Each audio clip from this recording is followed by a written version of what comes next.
Школа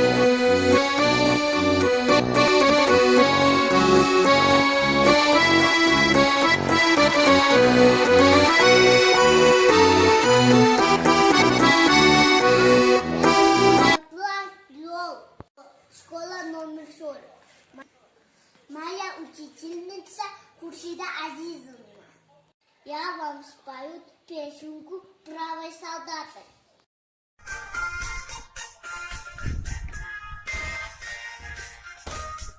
Правой солдаты с песнями идут, на мальчишкам следом раз набегут.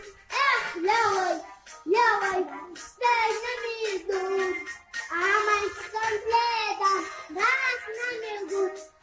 Хочется мальчишкам в армии служить, хочется мальчишкам путь совершить. Эх, левой, левой, в армии служить, хочется мальчишкам путь совершить. Правый